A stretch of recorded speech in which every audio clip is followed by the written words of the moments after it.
Ceia. Você a vida inteira está acostumada com esse termo. Mas de onde veio esse termo? Por que ceia do Senhor? Por que Santa Ceia? Será que o que Yeshua realmente fez, Jesus de Nazaré, naquele dia, naquela noite, tomando o pão, o vinho, será que isso realmente que é feito hoje nos templos religiosos é realmente o que foi feito lá no passado? O que é feito hoje era para estar sendo realizado dessa forma mesmo?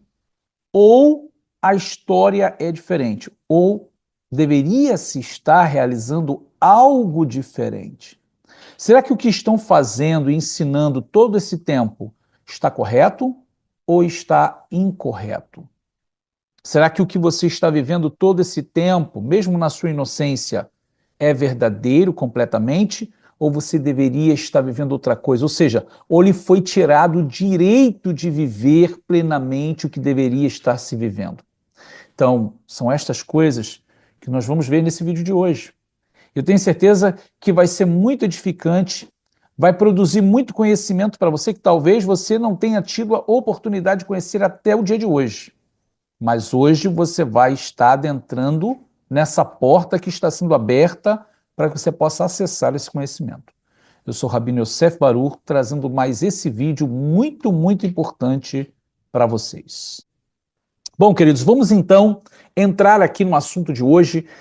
Esse vídeo é um vídeo que ele é um tanto delicado de se falar, porque envolve a vida espiritual das pessoas, envolve a parte emocional das pessoas, envolve a comunhão que as pessoas têm com a palavra de Deus, né? Então, é claro que eu falo aqui em especial da Brit Hadashah, do Novo Testamento, né? Porque aqui o tema hoje é sobre a Santa Ceia, a chamada Santa Ceia do Senhor, né? Ou Memorial do Messias, que seria o mais adequado, né? Então, o que seria essa ceia? O que seria isso? Será que o que está se fazendo hoje, se vivendo, desde lá do século IV, né, desde Constantino para cá, é o que deveria estar se vivendo? Eu acho que já dei até quase a resposta já, né? Tudo que vem de Constantino para cá já não serve, né? Ou seja, nunca deveria ter sido mudado nada. Mas eu quero trazer para vocês detalhes de tudo isso que vai realmente mover aqui o conhecimento de vocês, vai trazer claridade, entendimento claro para vocês sobre cada ponto que você está vivendo. Na realidade, como eu falei, envolve a vida espiritual e emocional de cada um. Mas quero que já deixar desde agora claro para vocês que tudo isso aqui será com respeito, ok? Não estamos aqui ofendendo, nem a ideia não é ofender ninguém em particular ou nenhuma denominação em particular, mas sim trazer erros que foram cometidos no decorrer da história pelo cristianismo, claro, né? Ou seja, a deturpação das escrituras, e mostrar qual seria o caminho correto a seguir, deveria ser o caminho correto a seguir desde lá de trás, né? Que nunca deveria ter sido mudado, e o que você pode fazer hoje para você viver intensamente, plenamente as escrituras sagradas, a palavra de Deus, tá certo? E ter, claro, com isso, um resultado muito mais profundo de espiritualidade, de acesso ao mundo espiritual. Muito bem, algo muito importante, muito especial para se conhecer hoje, né? Você tendo a oportunidade de adentrar dentro das escrituras. E trazemos esse tema, Zichrona Mashiach, né? O que foi feito, ou seja, o que foi a Santa Ceia? Na realidade, será que você celebra o que é certo? Santa Ceia? Bom, é isso que nós vamos adentrar aqui hoje para compreender melhor, né? O que durante todo esse tempo se está celebrando. A última ceia foi a última refeição de Pêssar. Não sei se você conhece esse termo, mas refere-se à Páscoa, a Páscoa judaica, que, de acordo com os judeus messiânicos e também os cristãos, Yeshua dividiu com os seus apóstolos em Jerusalém antes de sua execução e morte. ela é a base escritural para a instituição do Memorial do Messias, também conhecida como Zichron HaMashiach, isto, claro, dentro de uma concepção mais judaico-messiânica. A chamada última ceia foi relatada pelas 4 Bessorot, ou seja, os 4 evangelhos, conforme registra Mateus, capítulo 26, versos do 17 ao 30, Marcos, capítulo 14, dos versos 12 ao 26, Lucas, capítulo 22, do verso 7 ao 39, João 13, verso 1 e até João, capítulo 17, verso 26. Além disso, ela aparece também na primeira carta de Rabi Shaul de Paulo aos Coríntios, no capítulo 11, do verso 23 ao 26, no qual nós vamos explorar também ainda aqui nesse shiur, ok?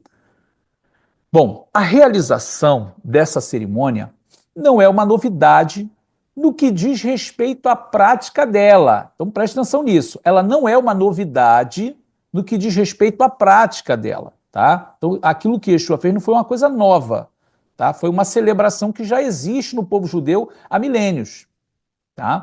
No que diz respeito à prática, tá ok? E sim, qual é a novidade? No que diz respeito à aplicação e significado, porque aí sim vai se ter uma aplicação diferente, um significado diferente, porque o Messias está realizando essa cerimônia de Pêssar, de Páscoa. O que é chamado de última ceia ou santa ceia é, na realidade, a festa de Pêssar, ou seja, da Páscoa judaica. E nela, Yeshua declarou, está se cumprindo o que fora dito pelo profeta Irmiarro, ou seja, Jeremias, no capítulo 31, verso 31. Vem dias, diz Adonai, em que firmarei uma nova aliança com a casa de Israel e a casa de Judá, não como firmei com vossos pais quando os tomei pela mão para os tirar da terra do Egito, porque eles invalidaram a minha aliança. Então, essa referência do profeta Jeremias, quando ele vai falar de uma Brit Hadashah, de uma nova aliança com a casa de Israel e com a casa de Judá. Então, essa Brit Hadashah, falada pelo profeta Jeremias, ou seja, nessa nova aliança, é a expressão que Yeshua vai usar nesse momento. Então, a última refeição de Pêssar, da Páscoa, que de acordo com os judeus messiânicos e também cristãos, voltamos aqui a relatar o mesmo ponto, e Yeshua dividiu com seus apóstolos em Jerusalém antes da sua execução e morte. Ou seja, o estabelecimento da Brit Hadashah, da nova aliança, confirmada e inaugurada, sendo efetivada pelo Messias. Ou seja, como ele mesmo disse, nova aliança no meu sangue. Então, queridos, eu espero que você esteja acompanhando bem, porque a gente não pode fugir do texto, nós não podemos fugir do sentido real, tá? O que ele estava fazendo naquele dia, que ele até diz que ele antecipa o evento, né, daquele cerimonial, porque ele diz: desejei muito comer convosco esse Pêssar, essa Páscoa, porque justamente ele tinha que cumprir aquele papel profético na figura daquele cordeiro.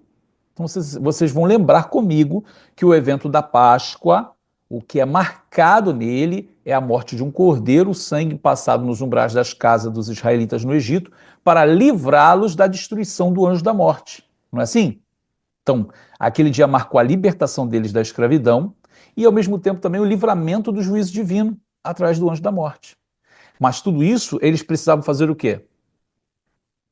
Manter a sua aliança com Deus, você estar debaixo daquela aliança firmada com Deus e comer, introduzir, internalizar aquele cordeiro que foi morto. Eles tinham que comer ele para ser participante daquela aliança que Deus estava fazendo com eles. Ó, já vai entendendo.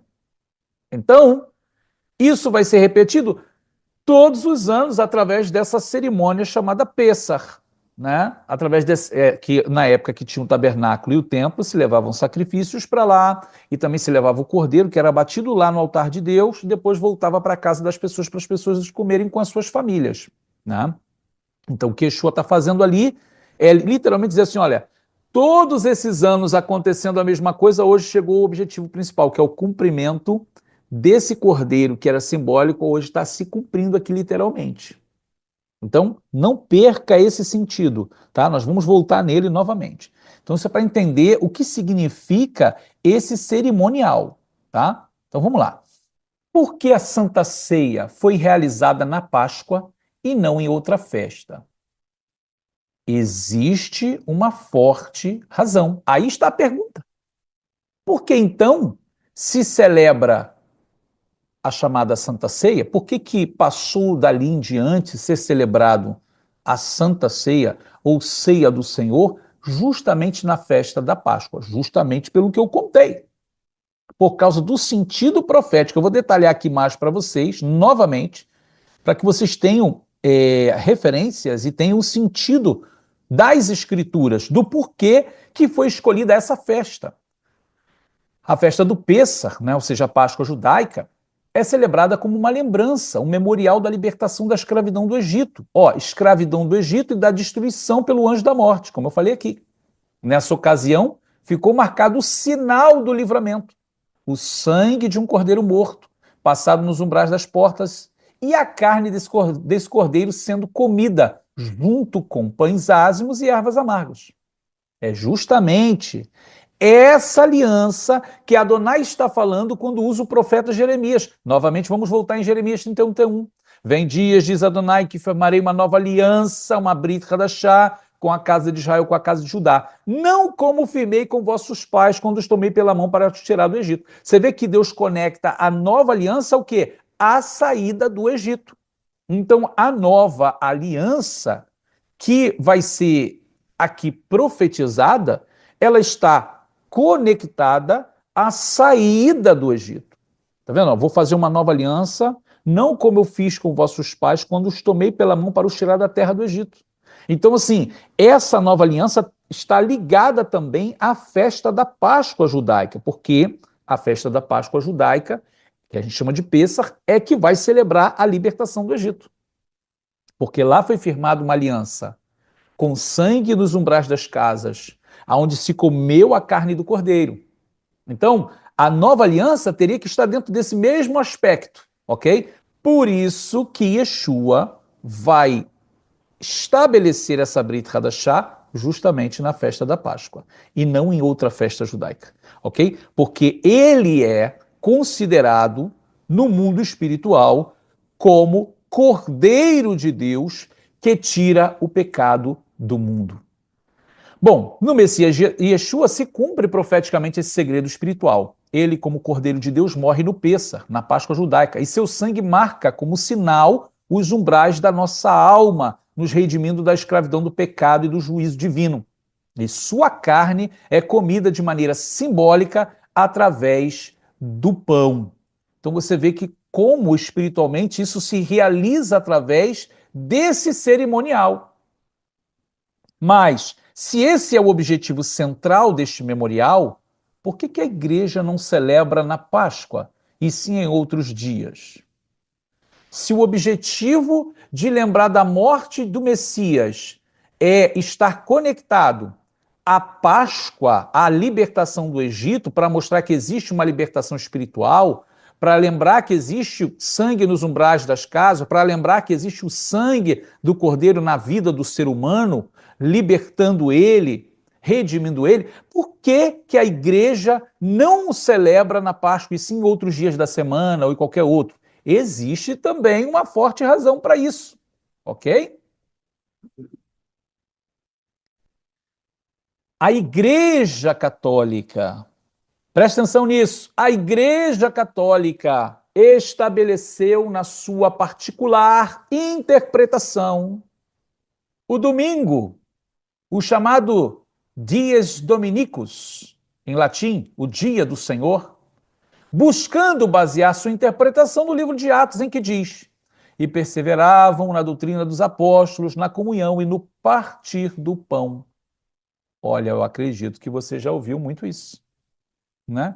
Você já ouviu muito isso nos ensinos, nas escolas bíblicas, de que não, eles participavam na comunhão, na doutrina dos apóstolos, na comunhão no partir do pão. O partir do pão é a Santa Ceia, né?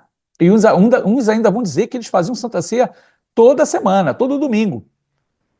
Então, assim, veja como a falta do conhecimento faz as pessoas interpretar a sua maneira. Ou melhor, na realidade, elas estão acomodadas a sentar, receber. Claro, eu entendo porque confiam, né, no líder. Isso é importante, claro. A pessoa que está ali, ela crê que o líder ali, que ele está passando é o que é verdadeiro. Só que as pessoas elas acabam não sabendo, ou seja, ignoram no sentido de não conhecer que tudo que as igrejas evangélicas na sua boa vontade, tá? Não estou falando que as pessoas estão fazendo com maldade, não. Na sua boa vontade, mas na sua inocência, na sua ignorância, na falta de conhecimento, fazem, ensinam, receberam por herança dos seus fundadores. Cada igreja evangélica recebeu dos seus fundadores, que por sua vez foram de denominações anteriores a eles, que por sua vez foram de denominações anteriores a eles, ligada a quê? Ou a Calvino ou a Lutero, que por sua vez estavam conectados anteriores a eles à Igreja Católica. E a única coisa que fizeram foram fazer uma reforma, que para mim é mais uma inovação do que reforma, e manter os dogmas, mantiveram os mesmos dogmas, os mesmos pilares doutrinários do cristianismo, ou seja, da Igreja Católica Apostólica Romana. Então, ou seja, o que chegou aqui na ponta hoje, que são as igrejas evangélicas, fazem um excelente trabalho, claro, levando a palavra de Deus para as pessoas, dando acesso às pessoas a serem libertas por causa da palavra de Deus, mas, lamentavelmente, estão equivocados no ensino. Mantendo o ensino equivocado desde lá de trás de Constantino, que afastam as pessoas de Israel, que afastam as pessoas dos mandamentos de Deus, com aquela grande compra de uma ideia de que a lei de Deus acabou, estamos na graça e não mais na lei. Então, na realidade, não é só esse o tema, mas muitos outros temas tiveram uma nova interpretação. E através da nova interpretação veio o quê? Uma nova prática, um novo conceito, né? E por isso as pessoas vão celebrar de uma outra maneira, de uma outra forma. Então, a pergunta é, por que então se deveria ser celebrado em Pêssar, na Páscoa, se celebra em outros dias? Vamos entender um pouquinho mais aqui. Que coisa, é muito complexo na realidade, mas o que a gente precisa falar, a gente precisa, né, compartilhar. E essa é a interpretação que vai ser dada. O partir do pão é a Eucaristia, né? É isso que a igreja ensinou. Que todo domingo, no dia do Senhor, eles faziam o quê? A Eucaristia. Fazia o quê? A Santa Ceia. Já as igrejas protestantes, como eu disse aqui, igrejas reformadas, igrejas evangélicas tradicionais, igrejas pentecostais e neopentecostais, todas filhas da Igreja Católica Romana. Todas herdaram o mesmo ensino, modificando, claro, para uma vez ao mês, podendo ser celebrado em qualquer data ou qualquer dia da semana. Sendo assim, criaram um novo conceito de Santa Ceia do Senhor, desconectado de sua origem. Aonde? A Páscoa. Então, assim, queridos, tem muito para onde correr não, porque essa é a verdade. A igreja ela acabou criando algo novo na sua maneira de interpretar. Porque como ela não quer estar conectada a Israel, porque acabou, a lei acabou, tem que estar desconectado de lá, é Roma agora o centro, né? É uma coisa mais universal, onde ninguém é próprio de nada, né?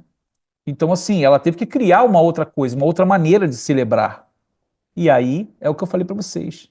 Se faz menção que lá na Páscoa, né, era a Páscoa dos judeus, né? Mas para a gente agora é Santa Ceia. É a morte e ressurreição do Messias, né, do Filho de Deus, mas se fala mais ou menos assim culturalmente, só para deixar mais rico a ideia, mas o profundo mesmo da mensagem, ele está desconectado. Né? Mas vamos continuar aqui que certamente, né, vai acrescentar muito mais ao seu conhecimento que você chegou aqui hoje. Bom, se você pode entender claramente do que eu estou falando aqui. Ó. Olha a diferença do que Yeshua celebrou no passado para o que foi feito no século IV, né? A partir dali de Constantino. Ó, Eucaristia. Depois as igrejas evangélicas criaram o seu próprio meio de estabelecer essa Santa Ceia do Senhor, né? Pão e vinho, qualquer pão, qualquer vinho. Na realidade, uns até né, não concordam com o vinho, porque é fermentado, tem álcool, aí faz suco.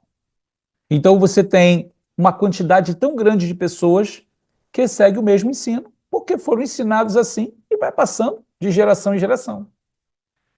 Que seria então o partir do pão, que tanto Atos fala. Qual é o verdadeiro significado? Ora, então aqui hoje você vai saber o que é o partir do pão, que não é de fato a Santa Ceia. O partir do pão era literalmente o que chamamos hoje de Kiddush, a santificação ao nome de Deus através do pão, que a gente chama o pão do sábado, halá, e vinho, em especial no Shabat e nos dias de festas. Então, todo o sábado e todas as festas, o povo judeu come pão e vinho. Não sei se você sabia disso, mas todo sábado e todas as festas. Vai ter pão e vai ter vinho. E vai ter um momento de celebrar junto, comendo junto, pão e vinho. O que a gente faz então? Partir do pão, juntos. Não é Santa Ceia, não é o conceito de lembrar do Messias. É de celebrar santificando o nome de Deus. Então, esse partir do pão não era a Santa Ceia. Era o que a gente chama hoje de Kiddush. Não era chamado de Kiddush. Tá? Hoje é. Logo, o memorial do Messias não era feito uma vez na semana ou uma vez no mês, e sim no momento adequado, ou seja, no tempo certo, ou seja, na Páscoa judaica, ou seja, no Pêssar, onde há a celebração do Cordeiro, comemoramos a libertação, o estabelecimento da aliança, e logo, claro, apropriadamente, devemos celebrar o quê? A nova aliança, Brit Hadashah no Messias Yeshua. Então, você vê como é que a conexão com a festa é o que traz para a gente o conceito real. Aqui temos uma ideia, basicamente, de como é hoje. Tem pão, tem vinho, né? Todo sábado e todas as festas nós fazemos a mesma coisa. Então, esse sim é o verdadeiro partir do pão. Agora, o que seria então a ceia do Senhor? Que Paulo fala em Romanos 11, 23, que é o texto base, praticamente, para as igrejas celebrarem a Santa Ceia, a chamada Santa Ceia. O que ele realmente estava ensinando? Então, vamos ver aqui, eu quero compartilhar com vocês isso. Como ele escreve, porque eu recebi do Senhor o que também vos ensinei, que o Senhor Yeshua, na noite em que foi traído, tomou o pão e, tendo dado graças, o partiu e disse: tomai, comei, isto é o meu corpo que é partido por vós, fazei isto em memória de mim. E semelhantemente também, depois de cear, tomou o cálice, dizendo: este cálice é a nova aliança. Olha aí, Brit Hadashah, nova aliança no meu sangue. Fazei isto todas as vezes que beberdes em memória de mim. Porque todas as vezes que comerdes este pão, olha, este pão, não é qualquer pão, este pão, e beberdes este cálice, não é qualquer cálice, este cálice, anunciais a morte do Senhor até que ele venha. Portanto, qualquer que comer este pão ou beber o cálice do Senhor indignamente será culpado do corpo e do sangue do Senhor. O termo usado, este pão, é justamente específico. É o pão da Páscoa, o pão ázimo, que é o pão sem fermento, que chamamos matzá. É específico, queridos, não é qualquer pão, porque o pão sem fermento representa uma vida sem fermento, sem alteração, sem pecado. Então, logo, o pão que vai representar o corpo do Messias não pode ser um pão fermentado. Quando comemos este pão, na realidade, a pergunta é, quando comemos esse pão? Somente na Páscoa, por causa do seu significado conectado ao dia e ao evento espiritual. E o termo cálice do Senhor também é específico dentro do mesmo contexto. Um dos cálices de vinho tomados em Pêssar, na Páscoa judaica, se bebe vários cálices, e tem um específico ali. E é justamente nesta festa em que se celebra a libertação da escravidão, relembra o sinal da aliança de Deus com Israel em Egito, por meio do sangue do cordeiro nos umbrais, é que ele chama o cálice da Brit Hadashah, o cálice da nova aliança no meu sangue. Veja como há uma conexão profunda e totalmente coerente. Logo, Rav Shaul, ou seja, o apóstolo Paulo, está nos ensinando que o que foi realizado por Yeshua deve ser celebrado sempre no mesmo tempo, ou seja, este pão, este cálice, um tempo específico, não em outro qualquer. Você conseguiu entender isso? Que na Páscoa a gente celebra a Páscoa com pão sem fermento, porque nós precisamos tirar o fermento e não podemos ter fermento em nossa casa, conosco, nem comer durante 7 dias? Há uma conexão espiritual com esse tema, com esse conceito, porque o fermento, ele significa o pecado. Então imagina que Yeshua vai dizer assim, este é o pão, né? Esse pão que toda vez que comer representa a minha carne, o meu corpo. Ora, ele não estaria se assemelhando a um pão que representaria um pão cheio de impureza, de pecado, no caso, sendo representado pelo fermento. Eu digo isso dentro do contexto da festa, tá? Não é que comer pão é pecado e simboliza a impureza, não.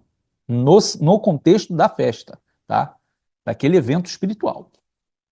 Então, consegue entender que não tem sentido fazer isso fora do tempo adequado, espiritual, que Deus determinou? Então, são essas coisas que muitas pessoas não querem dar atenção, né? Porque já é cômodo para elas celebrar o que elas celebram a vida inteira. E a outra pergunta é, como Paulo ensina sobre a ceia do Senhor, o memorial do Messias, em 1 Coríntios 5, 7 e 8? Né? O que ele está falando? É ceia do Senhor, o memorial do Messias? Hã? Ainda que em Maasei Shelichim 15, né, Atos dos Apóstolos 15, outros mandamentos não foram abordados, mas podemos ver que a comunidade do primeiro século havia adquirido mais mandamentos em seu dia a dia, outros mandamentos da Torá para o guer, o estrangeiro, né, que estava se convertendo a Deus nas cartas de Rabi Shaul, como por exemplo a festa da Páscoa. Ele vai ensinar a guardar a festa da Páscoa. E também o Hag Hamatzot, que é a festa dos pães ázimos, que também é para os não-judeus. Está lá escrito na primeira carta aos Coríntios 5, 7 e 8. Capítulo 5, versos 7 e 8. Ele diz, alimpai-vos, pois, do fermento velho, que a gente chama hametz, para que sejais uma nova massa, assim como estáis sem fermento. Ou seja, qual é o pão sem fermento? Matzá. Porque Mashiach, Yeshua, nosso cordeiro de Pêssar, foi sacrificado por nós. Por isso, façamos a festa. Ele está indicando, faça a festa. Não com o fermento velho, ou seja, o hametz, nem com o fermento da maldade e da malícia, mas com os matzot, ou seja, os ázimos da sinceridade e da verdade. É claro que ele está trazendo conceitos espirituais, mas ele está dizendo, celebre a festa. E a festa vai ficar muito mais rica, porque você vai trazer conceitos espirituais muito maiores. Né? Muito maiores. Não é para ignorar a festa porque agora você está na graça. Não! A festa agora tem muito mais sentido porque você está com o Messias. Ele disse, celebremos a festa, que em hebraico é Hag, e em grego é Heortazo.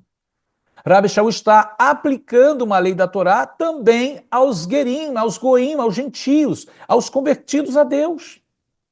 Ou seja, não é só para o judeu. E aí nós temos um testemunho da história de que a chamada Santa Ceia era celebrada também na mesma data.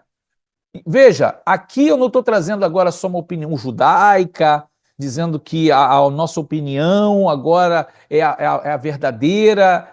Eu vou trazer aqui, olha, um material celebrado pelo cristianismo, que é tanto a Igreja Católica quanto a Igreja Evangélica, que é o Eusébio de Cesareia, e ele traz ali um dado histórico de Polícrates de Éfeso, que ele vai dizer que ele celebrava no século II, século II, antes de Constantino. Aquela comunidade do Oriente celebrava a Páscoa judaica e, claro, ali também a ceia no memorial do Messias. Olha só que informação valiosa. Sim. Testemunho da história de que a chamada Santa Ceia era celebrada no Pêssar. Ainda temos o testemunho da história eclesiástica, Eusébio de Cesareia, 24, sobre a dissensão na Ásia, 6 e 7. Polícrates de Éfeso, no século II, anos entre 125 a 196. Observamos o dia exato, disse ele, sem tirar e nem pôr. Porque na Ásia também agora dormem grandes luzes, das quais devem despertar novamente no dia do regresso do Senhor, quando ele virá em toda a sua glória dos céus e buscará todos os santos. Entre eles se encontra Filipe, um dos 12 apóstolos que dorme em Herápolis, suas 2 filhas virgens e anciãs, e outra filha que vivia no Espírito Santo e agora descansa em Éfeso. E ademais Johanã, João, que foi testemunho e mestre, quem descansou sobre o peito do Senhor, e sendo um líder se pôs o peitoral sacerdotal, também dorme em Éfeso. Policarpo de Esmirna, que foi bispo e mártir, e Trásias, bispo e mártir de Eumênia, que dorme em Esmirna. Porque deveria mencionar o bispo e mártir de Sagares, que jaz em Laodiceia, ou ao bendito Papiro Omelito de Sardes, que viveu no Espírito Santo, que descansa em Sardes, esperando o episcopado nos céus, quando ressuscitará dentre os mortos. Todos estes, escute isso, observaram o 14º dia da Páscoa, de acordo com o Evangelho dos céus. Olha o que ele diz. Observar o 14º dia da Páscoa é estar de acordo com o Evangelho dos céus, sem desviar-se de nenhuma maneira e sim de acordo com a regra da fé. E eu também, Polícrates, o menos importante de todos, também o faço segundo a tradição de meus parentes, alguns dos quais segui de perto, porque 7 deles eram bispos e eu sou o 8º.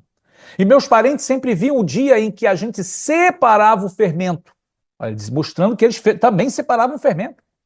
Eu, portanto, irmãos, que vivi 65 anos já no Senhor e me reuni com irmãos de todo mundo, tenho lido todas as Escrituras, não me assusto facilmente com palavras terríveis.